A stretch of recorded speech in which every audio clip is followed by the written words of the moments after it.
Good morning, good afternoon, good evening. Welcome to BWTM Sports. If you're wondering why I'm dressed like this, it's because I've literally just walked through the door. And I thought, let me get these videos done, because if I don't get them done now, I'm probably not going to do them at all. So here we go. Let's talk about this. Rio Ferdinand, going to become a pro boxer.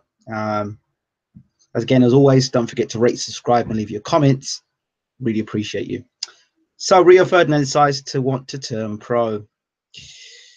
Okay, we know that at his pomp as a football player, he was arguably one of the best defenders in the world. He was certainly, in my mind, one of the best defenders in the world when he played for England. And I think he was always a cut above John Terry. Personally, I always thought he was a cut above Sol Campbell, but that's down to argument's sake. People can always argue that over, but he was a top defender, world-class defender in his prime.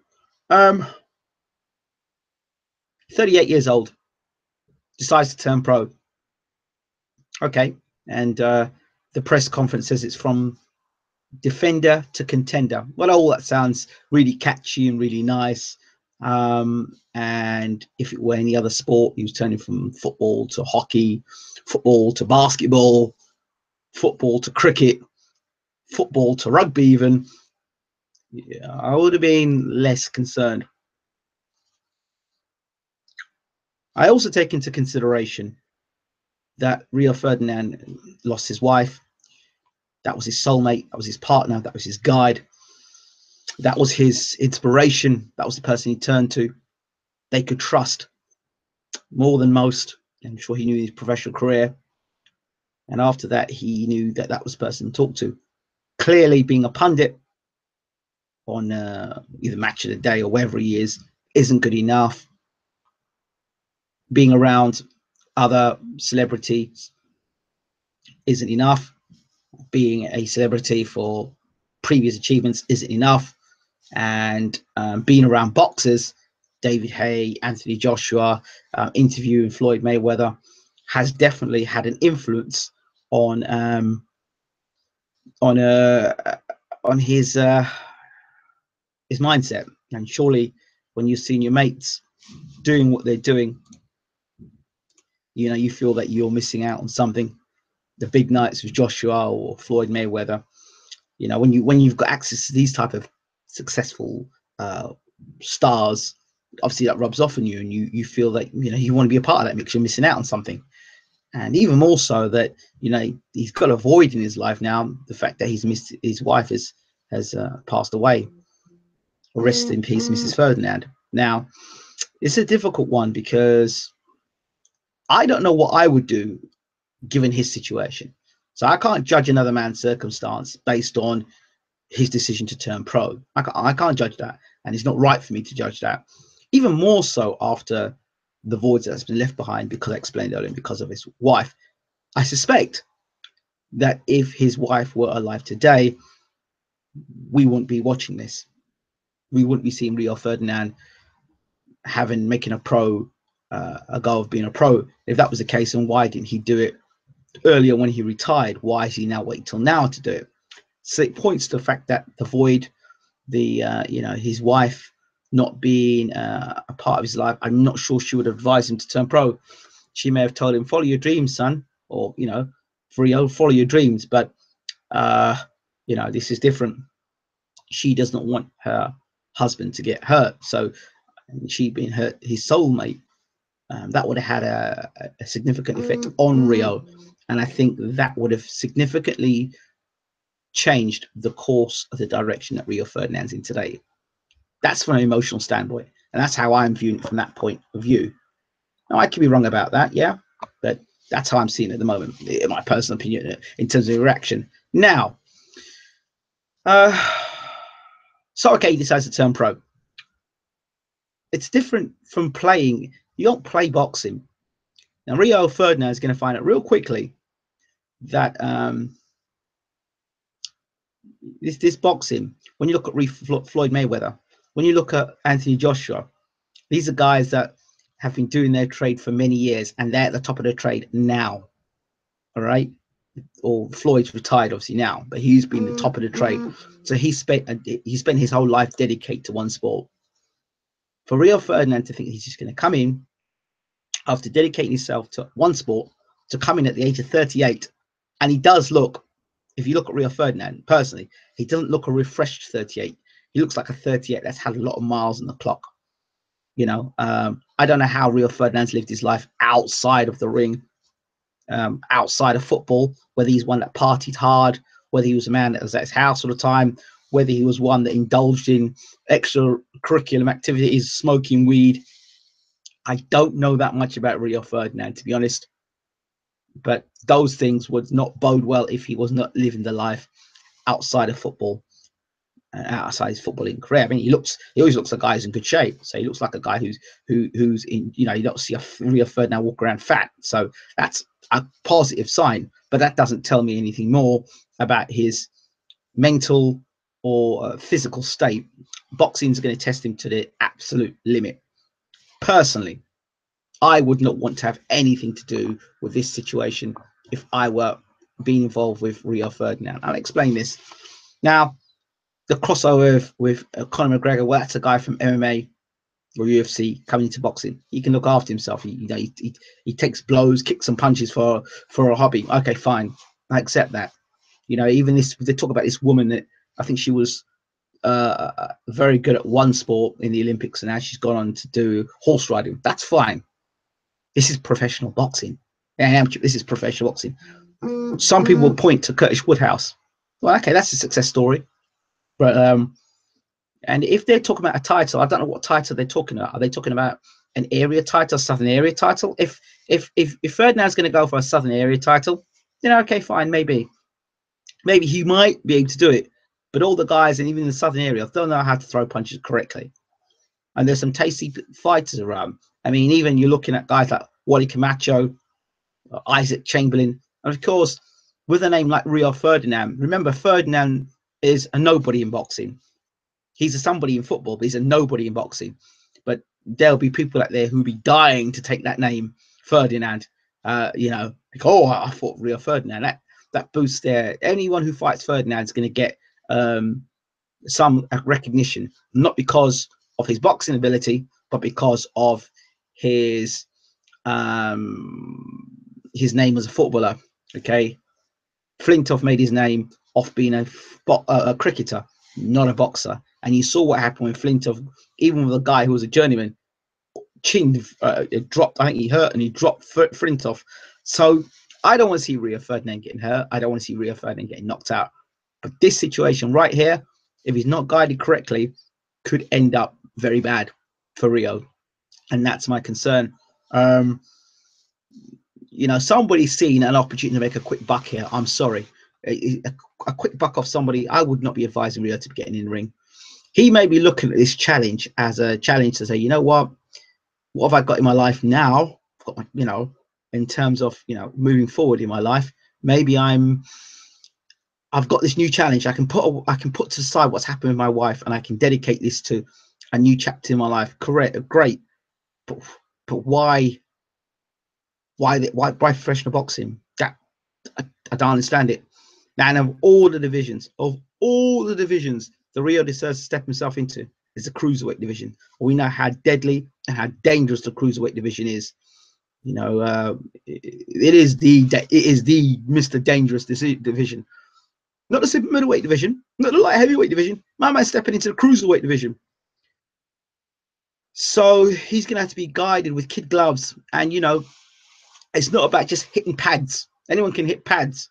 Pads don't hit back. When you get in the gym and somebody hits you on the chin, and, you know, it's not a street fight, somebody hits you in the chin and you run out of gas, and you look, when you're in football, you run out of gas, you just pass the ball to the side, let some other person do your work for you. Somebody else can do the dirty work for you. But in boxing, you can't pass the ball off to somebody else. You know, in tennis, you can lose a game and come back the next day and win a game, and you're champion again. In boxing, you get knocked out, you know, you're out for an amount of time, and then, you know, your rating goes down and your fan base and all that. It's not good. You can be, one day you can miss a goal one day as a striker, and the next day you come along, score a goal, you're hitting a hero. It's not like that in boxing. And the fact with boxing is there's more of a chance you can lose your life and be permanently damaged. There are boxers who've been far more talented and far more accomplished. Jerome McLennan, I don't need to use Michael Watson. I could go on and on and on and on and on of boxers that have been, currently are hurt in the sport, and are far more talented Rio Ferdinand, and younger as well. So eventually, it's just the law of averages. Eventually, one of these crossovers is going to go badly wrong. And the question would be, why did you support it in the first place? I think because you've got a name, that does not mean that you should entitled to be right to be a professional boxer. I'm sorry. Why doesn't Rio Ferdinand, if he wants to turn pro or two, go and have some amateur fights first, mate? Go and have some amateur fights. Why does it have to be a big press conference? Go and have some fights. Quietly go in the gym, start working yourself out, take a couple of amateur fights, see if you really want it.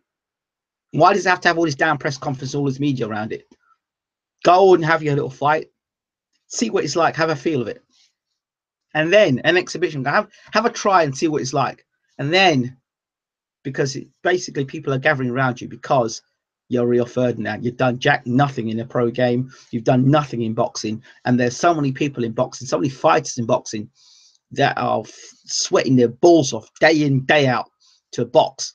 And the media are not swarming around them. But Rio Ferdinand has achieved nothing in boxing, is getting all this recognition. Stinks, personally. That's how I feel about it. I'm just telling you as it is. So, yes, I appreciate Rio's giving it a go. I don't see boxing as a sport. If you want to give it a go, there's lots of amateur, and there's amateur boxing, there's white collar boxing. Give it a go. Do that.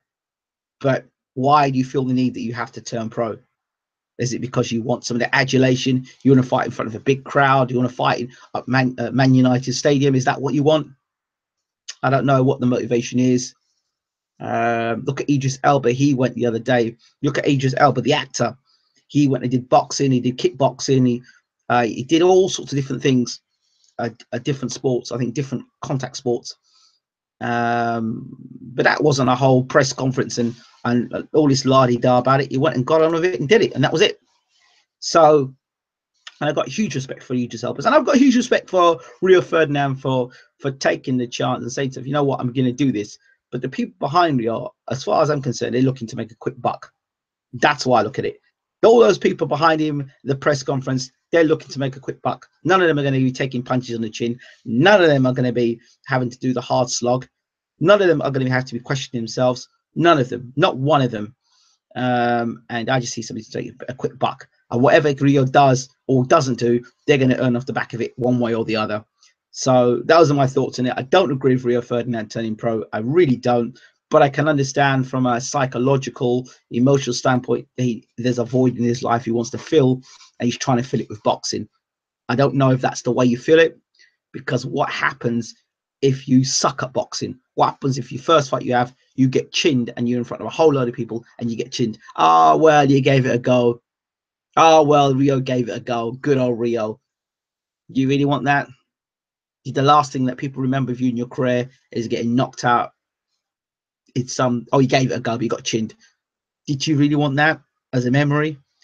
Yeah, it might end up great. It might be a fairy tale Rocky story, and he may turn pro, and he may somehow get negotiated to a area title fight.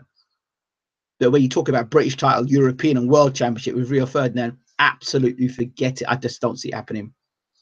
You know, we have to see how he reacts to getting hit on the chin first, and that is a big thing.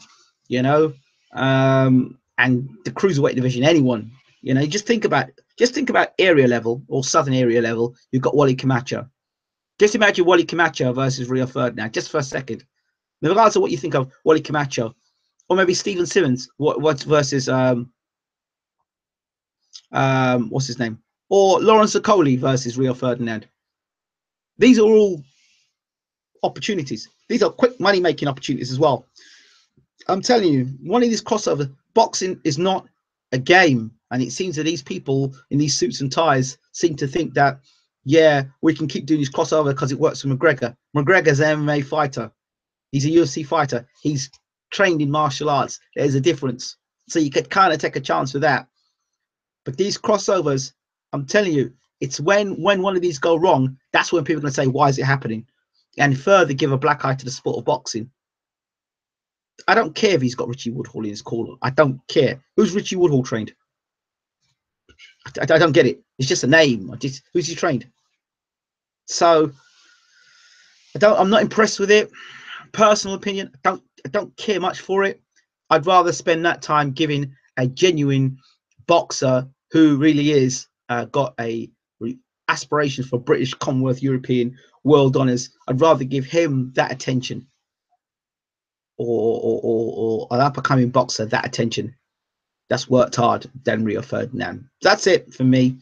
Those are my thoughts. You know, sorry it isn't what people want to hear, but let's see what people are saying here. What way is he fighting at? It says Archibald. Good evening, Archibald. Hope you're well. Yeah, I believe it's at cruiserweight. One thing I want to know is he could. One thing I do know, he could sell out O2 on his debut. Well, saying anybody could flipping sell out O2 on his debut. If Jay-Z decided to have a pro career, he could sell out the O2 arena. If you know, if I don't know, it's the name that's selling out, isn't it? It's not what they do. It's their name. You're not, the O2's not being sold out based on their ability to conduct a service. Their name is based on something quite opposite to what they've done. He's been using his feet for all his career to get into position to stop players getting past him and protecting a goal.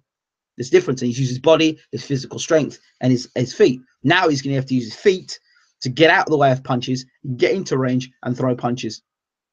It's all right. You might look big and you might look tall, and you know, but can you fight? Can you actually fight? Are you a fighting man in principle? Can you fight? You may have had a couple of fights on the street, but as we've seen, street fighters don't necessarily mean good boxers. It's an art. There's a science behind it. Exactly, Archibald. You do play football, and you don't. You do play football. You don't play boxing. It's see, people get hurt, and this mug thinks it's some kind of game. And talking his wife, you know how many affairs this guy had on his wife. Oh dear.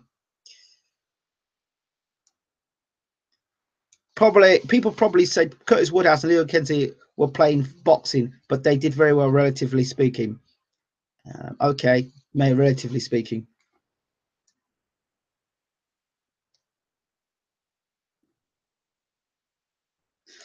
John Mark says, I welcome it and look forward to him getting sparked by a journeyman.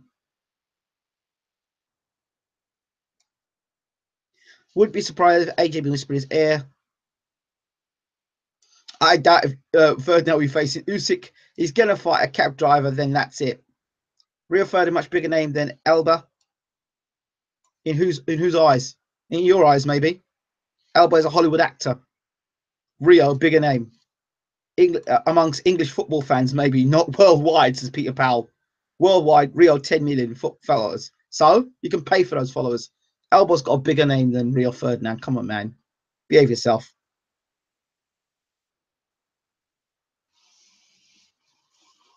Behave yourself, man. So those are my thoughts. I can't see anything else that make any sense here, so I'm not going to go any further. So yeah, those are my thoughts on this. Not much more to be said. We'll see how Rio Ferdinand works out, but we know what's going to happen. We know he's going to fight cab drivers, and hey, some of them cab drivers might be well dangerous, because every one of them cab drivers, unless they're getting paid to fall over, are going to be giving it a good go. And it just takes one, especially if you don't know if Rio can if Rio can't take a punch. This could be very, very interesting. So I think that's it for me. And this one, when I come back, I'll be talking Wilder versus Ortiz. Take care.